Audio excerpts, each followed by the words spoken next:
جلسے جلوس تقریراں بیانہ اس کو ذرا زیادہ ہم لوگ اتنی اہمیت نہیں دیتے. ہم بولتے میدانی کام کرو. کیوں؟ فتنہ میدانی ہے تو کام بھی میدانی ہونا ہے. 2-3 باتیں میں آپ کی خدمت میں رکھتا ہوں. پہلی بات، آپ میرا بیان ہو یا قاری جمیل صاحب کا بیان ہو یا حضرت تقی عثمانی صاحب کا بیان ہو یا معتمد دارالعلوم دیوبند کا بیان ہو، اگر آپ ڈالیں تو لوگ نہ پہچاننے کی وجہ سے اس بیان کو اتنی اہمیت نہیں دیتے، کیونکہ غیر متعارف رہتے ہیں. جس سواری پر سوار ہو کر یہ فتنہ آ رہا ہے، ہم کو بھی اسی سواری پر سوار ہو کر مقابلہ کرنا ہے. تو اس کے لیے چھوٹے چھوٹے کلپس گھر میں بیٹھ کر بنا لیں. آپ ان کے عقائد کیا ہیں، اسلامی عقیدہ کیا ہے، 5 منٹ کا ایک عقیدہ بتائیں، قرآن اور حدیث کی روشنی میں اس عقیدے کا رد کریں. کیونکہ آپ کا علاقہ ہے، یہاں کی عوام آپ کو جانتی ہے. اگر آپ اسے ڈال دیں تو یہ جس تیزی سے پھیلتا ہے، آج کے زمانے میں اس سے زیادہ تیزی سے کوئی چیز نہیں پھیلتی. سچی خبر ہو یا جھوٹی خبر ہو، یہ بہت تیزی سے پھیلتی ہے. ایک کام تو ہم لوگ یہ کرتے ہیں کہ چھوٹے چھوٹے کلپس آپ بنائیے. کتابیں موجود ہیں، یوٹیوب پہ ڈاؤن لوڈ کر لیجئے. مولانا سعید جلال پوری رحمۃ اللہ علیہ کی کتاب آپ کو بہت آسانی سے ڈاؤن لوڈ ہو جائے گی. وہی کتاب تھوڑی مختصر بھی ہے، باقی کتابیں بہت زیادہ ضخیم ہیں، یہ کتاب زیادہ مختصر ہے. یہ حضرت مولانا یوسف صاحب رحمۃ اللہ علیہ کے خلیفہ ہیں، ان کی کتاب ہے، یہ معتبر کتاب ہے. تو آپ حضرات گوہر شاہی کے سلسلے میں یہ ایک کتاب کو ڈاؤن لوڈ کر لیں. اس میں عقیدہ بھی ہے، اس کا رد بھی ہے. تو اگر ہم اس کے چھوٹے چھوٹے ویڈیوز اگر بنا لیں، کئی علماء ہیں، اتنے علماء ہیں یہاں پر آپ کے ضلع کے، اگر اس میں سے ایک 20-25 علماء بھی اگر یہ بنا لیں تو بہت آسانی سے لوگوں کے جیب تک پہنچا سکتے ہیں. آدمی آپ کو ملو نہ ملو، آپ کی خبر اس تک پہنچ جائے گی. ایک کام تو یہ کرنا ہے. دوسرا کام ہے پامفلیٹ. ایک طرف گوہر شاہی کے عقائد کیا ہیں، دوسری طرف اسلامی عقیدہ کیا ہے. یہ بھی بڑا کام کا ہے. تیسری چیز ہے، جیسے میں پہلے بھی بتایا تھا، درس عقائد. 10 آدمی بیٹھنے دیجئے، کوئی بات نہیں. 5 بیٹھنے دیجئے، کوئی بات نہیں. 5 آدمی کے ایمان کی بھی اہمیت ہے. قلت اور کثرت اس راستے کے میں معنی نہیں رکھتی ہے. جماعت کے ساتھیوں کو دیکھیے، ایک آدمی بیان کرتا ہے، 3 آدمی بیٹھ کے سنتے ہیں. مخلصین ہیں وہ اس معاملے میں، مخلصین ہیں وہ. تو ایسے ہی ہم کو کتنے بھی بیٹھنے دیجیے، ایک آدمی کے بھی ایمان کی اہمیت ہے. تو آپ نے سنا ہوگا مولانا اسماعیل شہید رحمۃ اللہ علیہ دلی کی جامع مسجد میں جمعہ پڑھاتے تھے. بہت سے لوگ شریک ہوتے تھے، اتنے بڑے آدمی تھے. ایک دن جمعہ کی نماز پڑھا کے حضرت باہر نکل رہے تھے اسماعیل شہید رحمۃ اللہ علیہ، تو ایک دیہاتی آدمی ہاپتے ہاپتے سیڑھیاں چڑھ رہا تھا.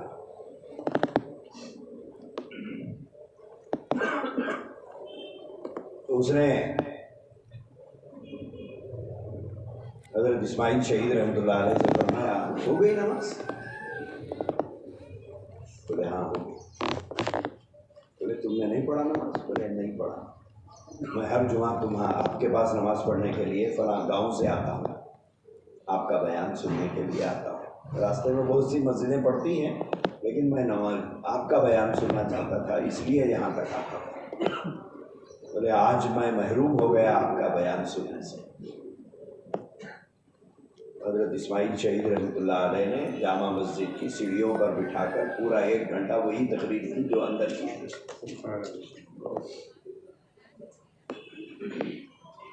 تو طالب اصل ہے. تو اگر ہمارے سامنے 5 آدمی بھی بیٹھے ہیں تو وہ بھی اہمیت کے حامل ہیں. ان کا ایمان کیا ہے؟ 10,000 آدمی ہو تو اہم ہے، 5 اہم نہیں ہے. ایک ایک آدمی کو ایمان کیا. تو پہلا کام چھوٹے چھوٹے کلپس بنائیں ہم، اس کو عام کریں. دوسری چیز پامفلیٹ بنائیں. تیسری چیز درس عقائد بہت ضروری ہے. طے کریں کہ ہر مسجد کے اندر عقائد پر بات ہو، اور عقائد میں ان عقائد کو کبھی نہ چھیڑا جائے جو مختلف ہیں. ہم لوگ ختم نبوت کے پلیٹ فارم پر 22 سال ہو گئے ہم لوگوں کو اس پلیٹ فارم پر کام کرتے ہوئے. کبھی ہم اس موضوع کو اختلافی مسئلے کو نہیں چھیڑتے.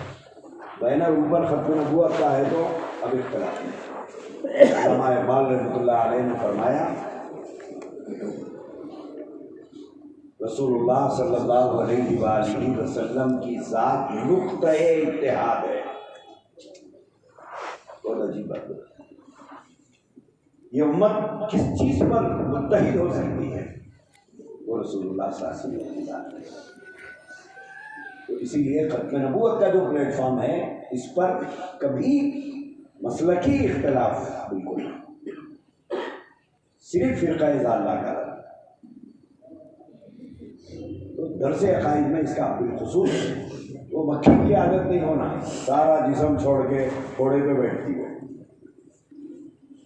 تو ساری خرابیوں کو چھوڑ کر ہم صرف وہ ایک چیز کو جو مختلف ہے اسے کیوں بنائیں؟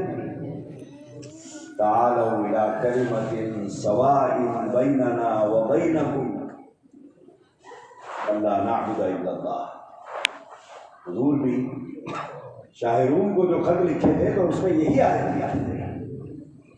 تو متفق علیہ چیز کی طرف اگر ہم لوگوں کو بلائیں گے آئیں گے. بعض اوقات ایسے بھی ہوتے ہیں کہ ہم کو دوسرے مسائل کی ضرورت ہے.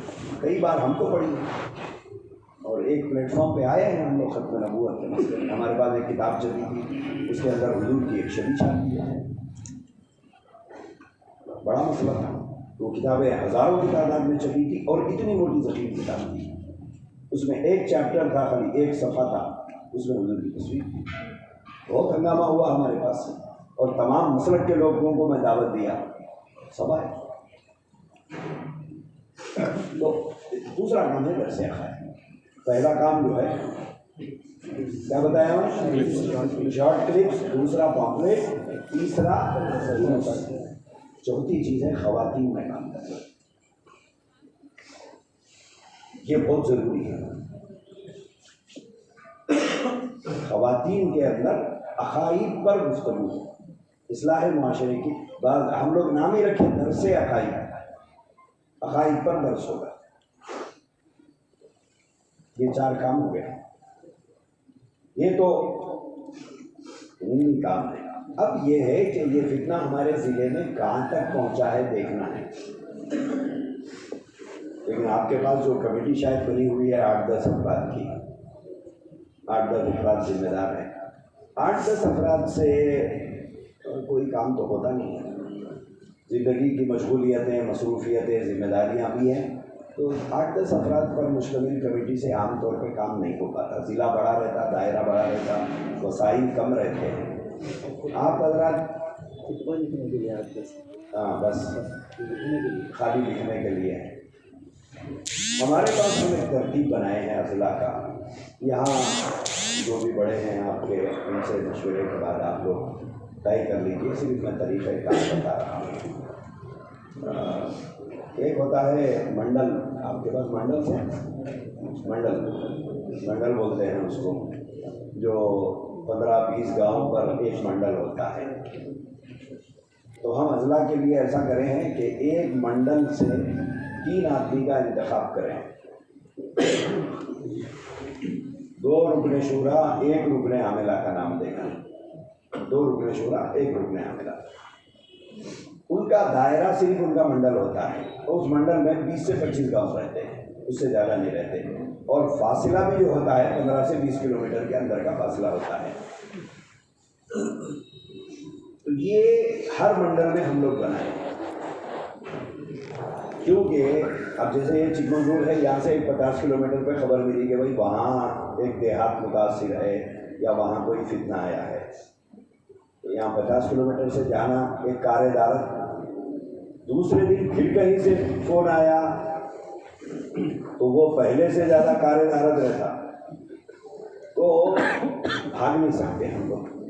اگر ہمارے پاس یہ منڈلس کی پوری لسٹ ہو کہ بھائی کون سے منڈل میں کون ذمہ دار ہے، ایک ہی گھنٹے کے اندر ساری صورتحال ہمارے پاس آتی ہے۔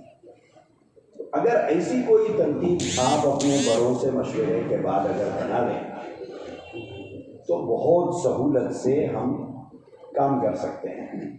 منڈل سطح پہ ہمارے پاس جو ترتیب ہمارے پاس ہم بنائے ہیں وہ یہ ہے کہ ایک منڈل والے دوسرے منڈل والوں کو استعمال کریں، یہ منڈل والے وہاں جا کے بیان کریں، وہ منڈل والے وہاں جا کے بیان کریں، تاکہ مالی بوجھ بھی زیادہ تنظیم کے اوپر نہ پڑے۔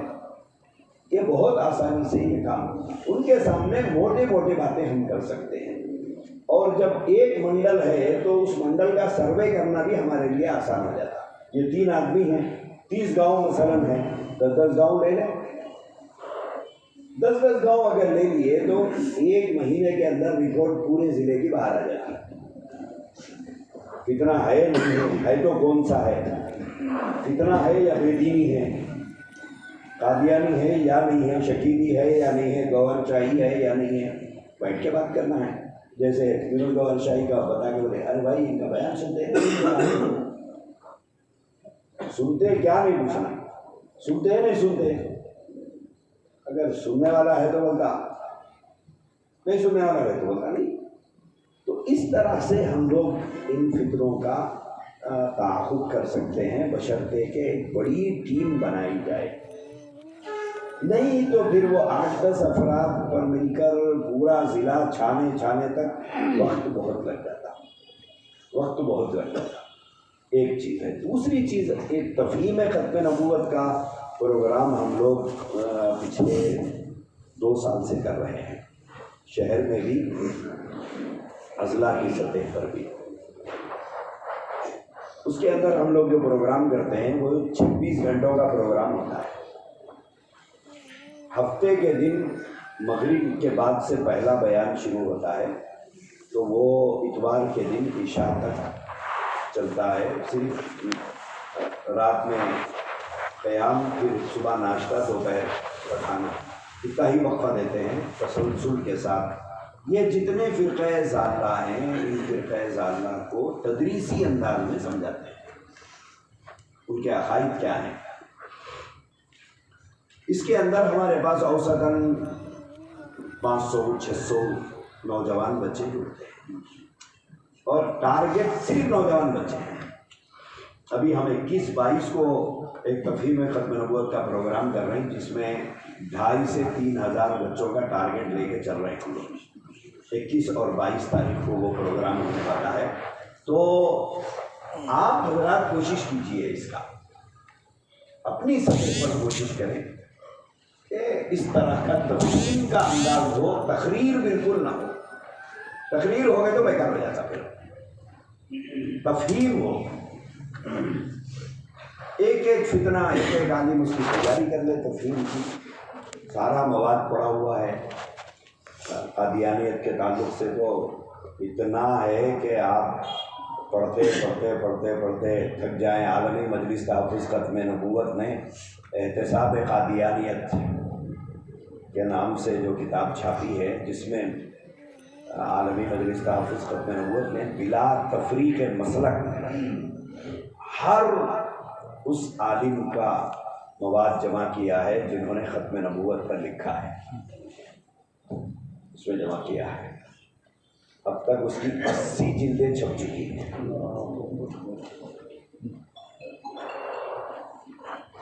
اور اس میں صرف 3 موضوع ہیں: ظہور مہدی، نزول عیسیٰ، اور جو ہے نبوت اور ختم نبوت۔ 80 جلدیں ہیں اس کی۔ آپ کے لیے قادیانیت پر بہترین کتاب تحفہ قادیانیت ہے۔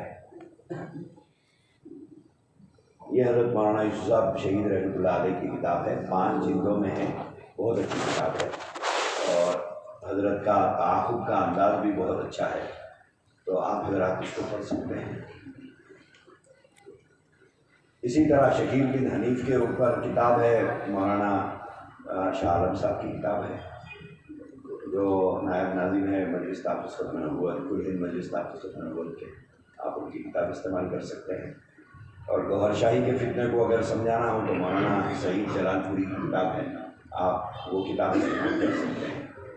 تو نوجوان بچوں کو جب تک ہم نہیں کھڑا کریں گے، جب تک کام نہیں، تو اس کے لیے آپ لوگ اگر 24 گھنٹے کا نہیں کرنا چاہ رہے ہیں تو آپ حضرات 12 گھنٹے کا کر لیجیے، لیکن عام طور پر ہم شروع میں یہ تجربہ کر کے دیکھ لیے تو کامیاب نہیں ہوا، اس لیے کہ فجر کے بعد کوئی آتا نہیں،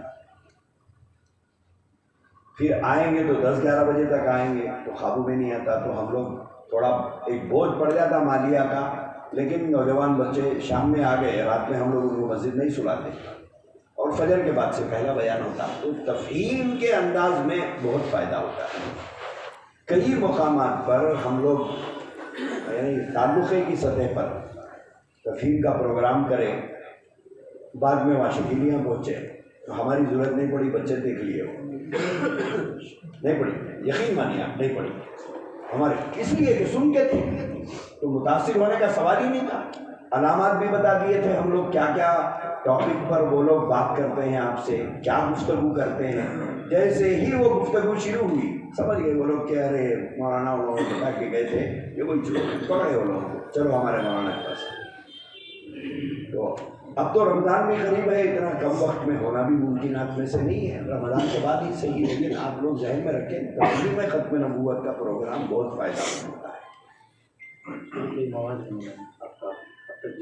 یوٹیوب پہ پڑے ہوئے ہیں پورے، ہم لوگ لائیو کرتے ہیں، تو یوٹیوب پہ ہیں، آپ لوگ دیکھ لیجئے، اسی میں سے نوٹ کر لیجئے، لکھا ہوا تو نہیں ہے، لکھ کے پڑھ کے اس کے بعد زبانی بولنا شروع کریں ہم لوگ۔ تقریر میں جو ہے تفہیم کے نام پہ پھر تقریر ہوگی تو ہاں نہیں، اتنا مواد تو وہ تفہیم کا لکھا ہوا تو نہیں ہے ہمارے پاس میں، اصل میں کام کرتے کرتے بہت عرصے سے کر رہے ہیں تو وہ یاد ہو گئی ساری چیزیں، تو پھر اب وہ ہم لوگوں کو ضرورت نہیں محسوس ہوئی لکھنے کی، تو آپ لوگ یوٹیوب پہ سے ڈاؤن لوڈ کر لیجئے، اسی میں سے نوٹس بنا لے سکتے ہیں آپ لوگ، تاکہ بچوں کو سمجھانے کے لیے زیادہ مفید ہوتا ہے، یہ زیادہ فائدہ مند ہے۔ صبح 24 گھنٹے کا ایک پروگرام، تعلقہ ایسا رکھ لیجیے، پورا ضلع کا مت رکھیے، قابو میں نہیں آتا، زیادہ لوگ جمع ہو گئے تو پھر وہ تفریح بن جاتی، وہ مشکل ہو جاتا، کم رہے افراد، جیسے آپ کے ضلع میں کتنے تعلق ہیں؟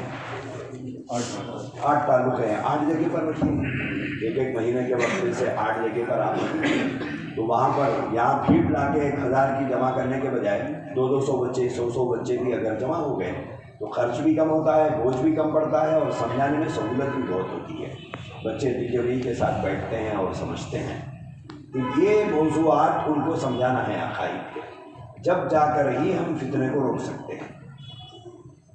اور اردو میں کام کرنے کے لیے عقائد کی کوئی کتاب ایسا کچھ ہے؟ عقائد سے مراد کون سے عقائد؟ جیسے آپ ختم نبوت اگر سمجھانا چاہتے ہیں تو اس کے لیے ختم نبوت کامل حضرت مفتی شفیع صاحب رحمۃ اللہ علیہ کی ہے، جس میں حضرت 200 احادیث اور 100 قرآن کی آیات جمع کی ہیں، تو وہ کتاب کام آ جائے گی، تحفہ قادیانیت کام آ جائے گی آپ کو۔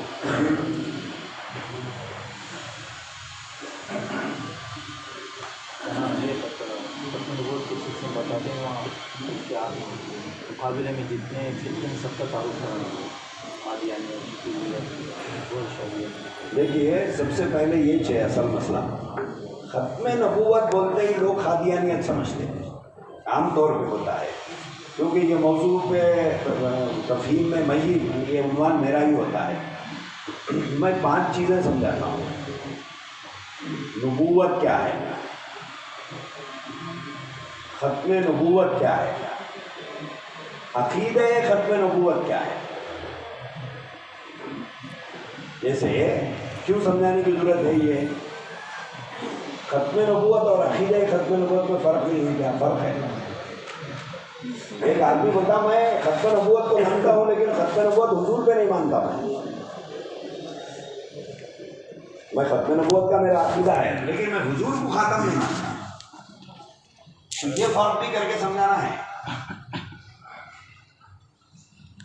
پھر یہ سمجھانا ہے کہ منکرین ختم نبوت کون ہے. پھر یہ ہے کہ منکرین ختم نبوت سے نمٹنے کے لیے کوئی اسوہ ہمارے پاس ہے یا نہیں ہے. اسوہ نبی بھی ہے، اسوہ صحابہ بھی ہے، دونوں چیزیں موجود ہیں. تو یہ 5 چیزیں میں سمجھاتا ہوں لوگوں کو. اس کے بعد موضوع رہتا ہے قادیانیت کیا ہے. یہ دوسرا موضوع ہے.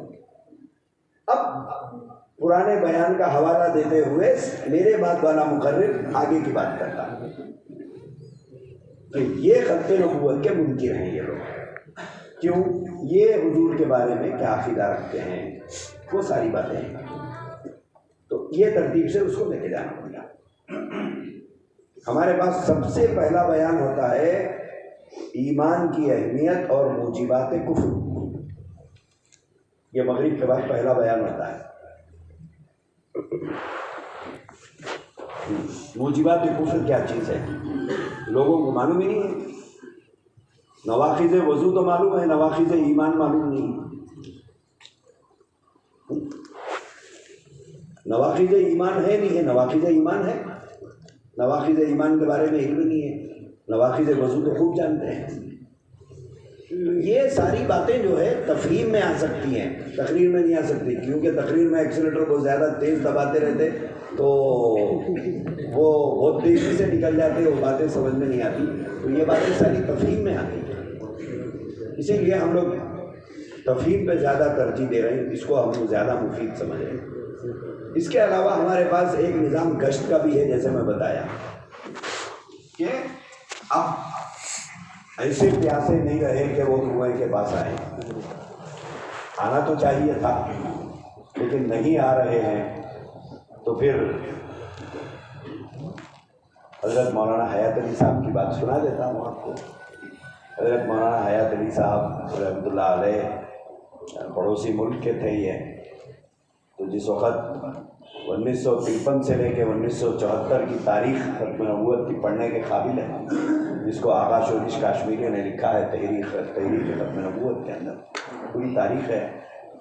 اس کے لیے بھی کم خون نہیں بہا ہے، اس کے لیے بھی بہت خون بہا ہے.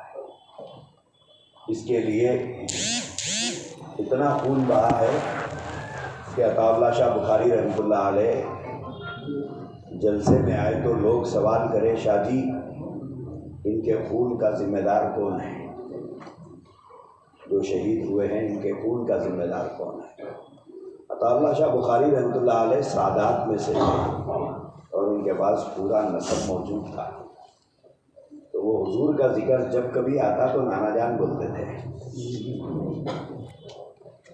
تقریر میں وہی بولتے تھے، نانا جان بولتے تھے. وہ ان کو حق تھا بولنے کا، ان کے پاس نسب موجود تھا. تو جب لوگوں نے پوچھا کہ یہ اتنے لوگوں کا جو خون بہا ہے اس کا ذمہ دار کون ہے، تو میں ذمہ دار ہوں. یہاں بھی ذمہ دار ہوں، محشر میں بھی ذمہ دار ہوں. نانا جان سے کہہ کے جنت دلاؤں گا. عجیب اعتماد، عجیب. کبھی پڑھیے عطا اللہ شاہ بخاری کو، پڑھنے کے قابل شخصیت ہے، پڑھنے کے قابل شخصیت. مجاہدوں سے بھری زندگی عطا اللہ شاہ بخاری کی. تو یہ چیز ہے. تو آپ حضرات ہمت کریے، کام بہت آسان ہوگا. تو میں سنا رہا تھا مولانا حیات علی صاحب کی بات کہ حیات علی صاحب جو ہے اسی دور کے آدمی تھے. 1953 سے 74 کی جو تحریک چلی تھی اسی دور میں. تو وہ چکلے کے صندوق میں کتابیں رکھ کر ختم نبوت کی اپنے سر پہ اٹھا کر محلوں میں جا کر آواز لگاتے تھے جیسے ترکاری بیچنے والا آواز لگاتا ہے. اور یہ بولتے تھے کہ اے لوگوں، حیات علی آیا ہے، آؤ مجھ سے ختم نبوت کا مسئلہ سمجھ لو۔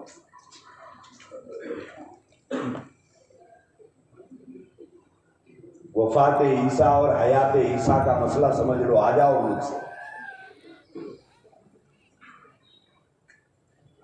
تو کبھی کنویں کو بھی پیاسوں کے پاس جانا پڑتا ہے، ضرورت ہے، وقت کا تقاضا ہے۔ اس طرح ہمارے بڑوں نے ختم نبوت کا کام کیا ہے۔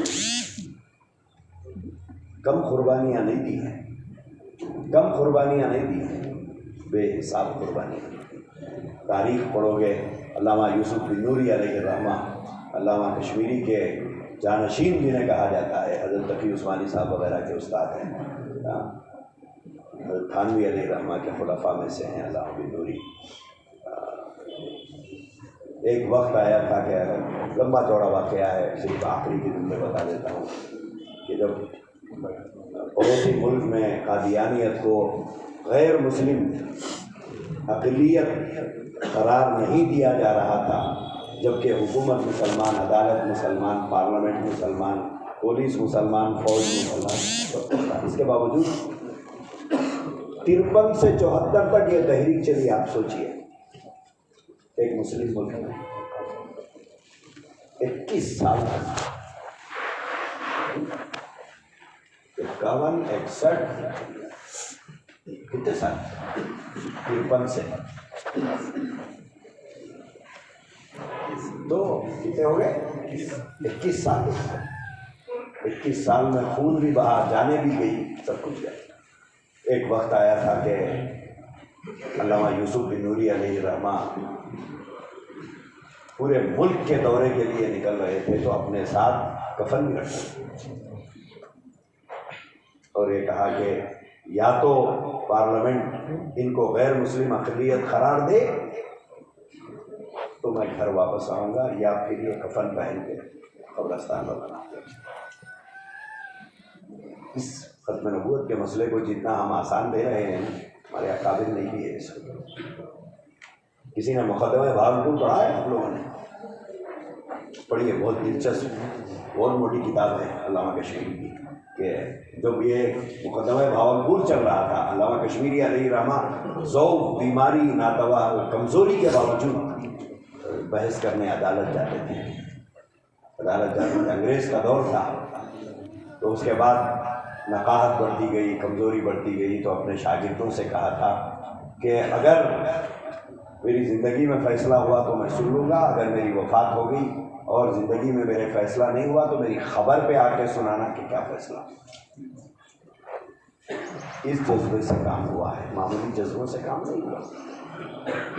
جب ایک ہی فتنہ تھا صاحب قادیانیت کا، نہ شکیلی تھا، نہ گوہر شاہی تھی، نہ جو ہے غامدیت، نہ یہ سب جتنے فتنے ہیں کوئی بھی نہیں تھے۔ ایک فتنے کے لیے یہ قربانیاں دی گئی۔ لہذا آپ لوگ یہاں آئے ہیں اور نسبت نبی پاک صلی اللہ علیہ وسلم، نبی پاک صلی اللہ علیہ وسلم کی نسبت ہے، اسی لیے آپ حضرات سے بہت مؤدبانہ گزارش ہے کہ آپ لوگ اس کام کو اپنی زندگی کا ایک مقصد بنا لیجیے، ایک مقصد بنا لیجیے۔ مجھے سننا، حضرت شاہ ابراہیم الحق صاحب رحمۃ اللہ علیہ کے ایک شاگرد آئے تھے ان کے پاس، تو پوچھا کہ کیا کام کر رہے ہو میاں؟ تو انہوں نے کہا کہ حضرت ماشاء اللہ دین کی خدمت میں لگا ہوا ہوں۔ بولے وہ کیا کام کر رہے ہو تو بتاؤ۔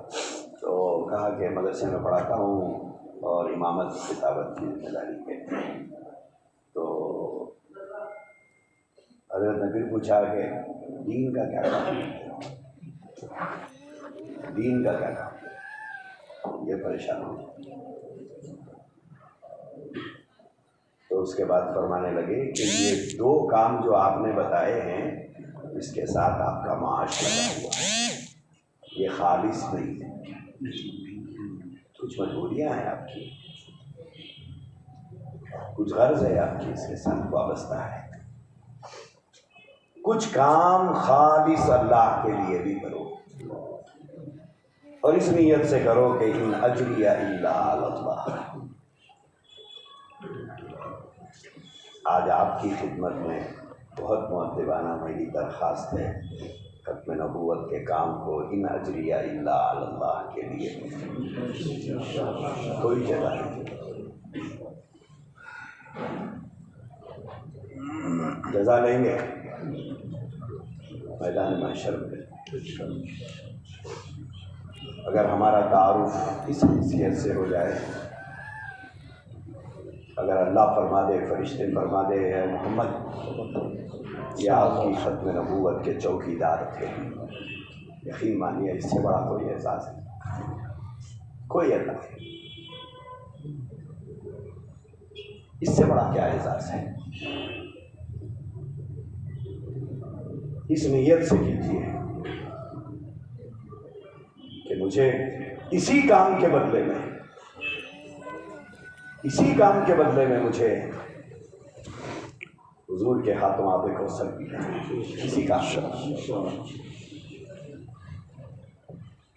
اسی کام کے بدلے مجھے حضور کی شفاعت ملنا ہے، خالص اللہ کے۔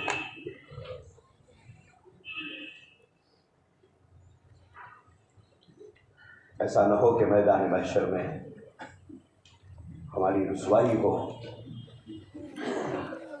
کہ تو ایک چندے فقیر کی آواز کو سن کے اسے دے رہا تھا، ایک بھٹکے ہوئے مسافر کو راستہ بتا رہا تھا، تجھے میرا دین نظر نہیں آیا۔ عبداللہ درخواستی رحمۃ اللہ علیہ ہجرت کر کے مدینہ گئے، حج سے فارغ ہوئے، ارادہ کیا کہ اب واپس وطن نہیں جانا ہے، ہجرت کے ارادے سے ہی نکلے کہ مدینے میں مجھے مرنا ہے، وہ بھی حضور کی حدیث کی وجہ سے کہ حضور نے فرمایا تھا نا اگر ہو سکے تو مدینے میں آ کے مرو، اسی ارادے سے نکلے تھے۔ لیکن جب حج سے فارغ ہو کر مدینہ پہنچے، حضور خواب میں آئے، عبداللہ درخواستی رحمۃ اللہ علیہ سے پوچھا کیا ارادہ ہے؟ کہا یا رسول اللہ خدموں میں زندگی گزارنے کے لیے آیا، بچی زندگی یہی گزاروں گا۔ عبداللہ درخواستی حافظ الحدیث تھے، بولے بچی زندگی خدموں میں گزارنے آیا۔ حضور نے فرمایا واپس جاؤ، حضور نے فرمایا واپس جاؤ، وہاں میری نبوت پر کتے بھونک رہے ہیں اور تم یہاں رہنے آئے، واپس جاؤ۔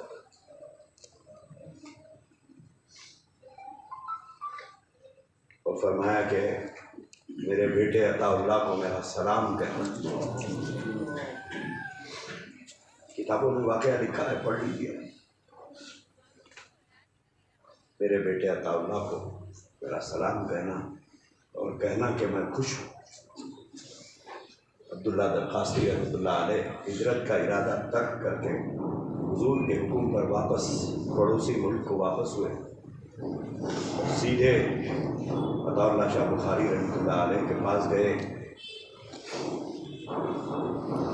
مریض تھے، بیمار تھے،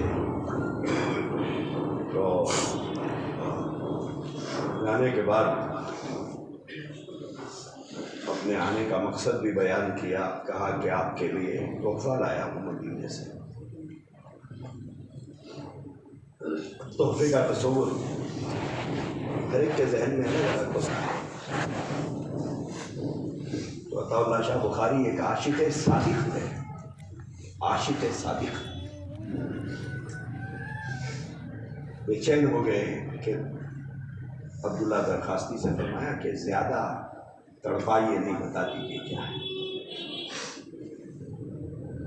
تو عبداللہ درخواستی رحمۃ اللہ علیہ نے حضور کا وہ پیغام سنایا، تو عطا اللہ شاہ بخاری رحمۃ اللہ علیہ بار بار پوچھتے تھے میرا نام لے کر،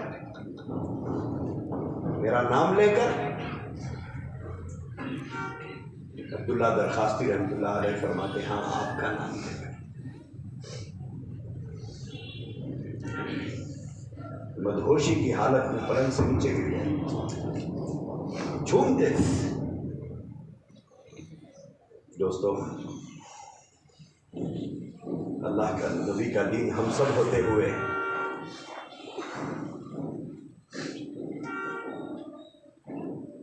اتنا بے بس نہیں ہوا کبھی، ہمارے ہوتے ہوئے ہو گئے.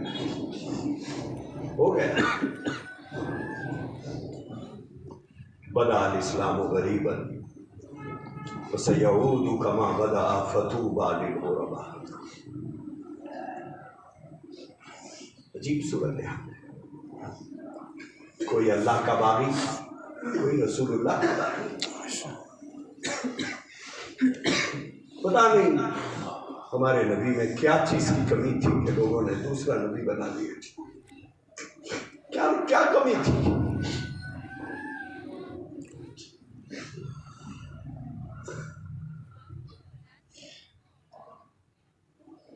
اب تو اللہ کی ذات بھی محفوظ نہیں ہے. یونس گوہر شاہی کہتا ہے کہ ریاض احمد گوہر شاہی نے میرا ہاتھ پکڑ کر مجھے عرش پر لے گیا.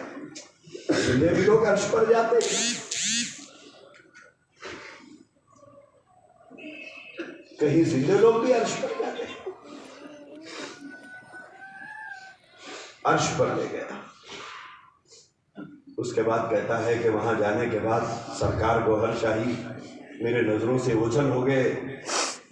میں ایک جگہ بیٹھا ہوا تھا کہ سامنے سے ایک شخص، کہتا ہے ایک شخص بہت متکبرانہ چال سے چلتا ہوا آ رہا تھا.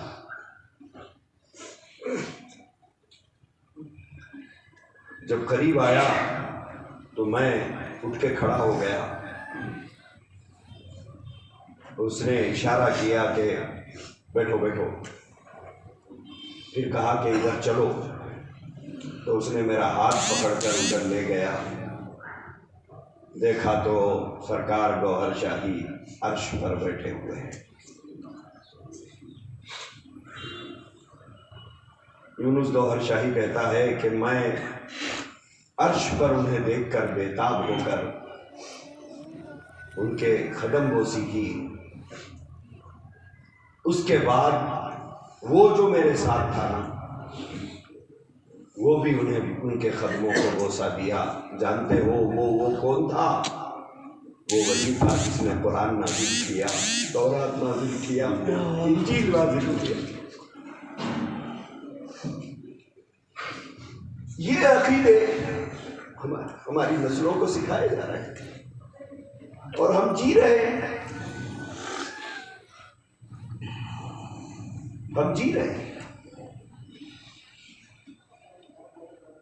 اللہ کی ذات کا تقدس بھی باقی نہیں رہے گا.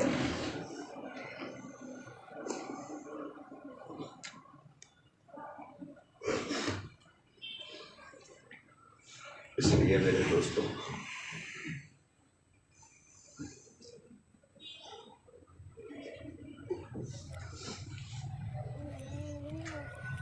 مانتا ہوں میں بھی آپ ہی کی برادری کا، گنجائشیں بھی نہیں، وسعتیں بھی نہیں، سہولتیں بھی نہیں. انجام اس کے ہاتھ ہے، آغاز کر کے دیکھیں. بھیگے ہوئے پروں سے پرواز کر کے دیکھیں. ایسے ہی اٹھنا ہے، ایسے ہی اٹھنا ہے. ہمارے بڑے ایسے ہی کام کرتے ہیں، ہم کو بھی ایسے ہی کرنا. ہم کو آج جو سہولتیں ہیں اس کا عشر اشیر بھی ہمارے بڑوں کو حاصل نہیں تھا. حضرت مولانا یعقوب صاحب رحمۃ اللہ علیہ، یعقوب نانوتوی رحمۃ اللہ علیہ، حضرت گنگوہی سے ملنے کے لیے دیوبند سے نانوتا پیدل جاتے تھے.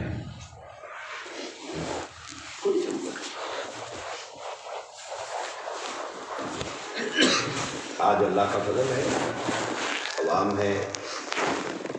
آج نہیں، وسائل کل پیدا ہوئے ہیں اور ہمارا اعتماد وسائل پر نہیں ہے، اللہ کی ذات پر ہے. بس آپ حضرات کھڑے ہو جائیے بس، اور اس عزم کے ساتھ کھڑے ہوئیے کہ میری موجودگی میں میری زمین پر کوئی قبضہ نہیں کر سکتا، میری دکان پر کوئی قبضہ نہیں کر سکتا، تو میرے دین پر کیسا قبضہ کر سکتا؟ میرے دین پر کیسا قبضہ؟ بس یہ سوچ لیجیے، کچھ بھی ہو جائے گا میں امت کے عقائد بگڑ جائیں گے اور دین کی غلط تصویر پیش کرنے نہیں دوں گا. انشاءاللہ العزیز نہیں ہوگا.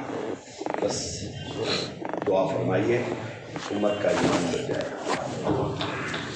دعا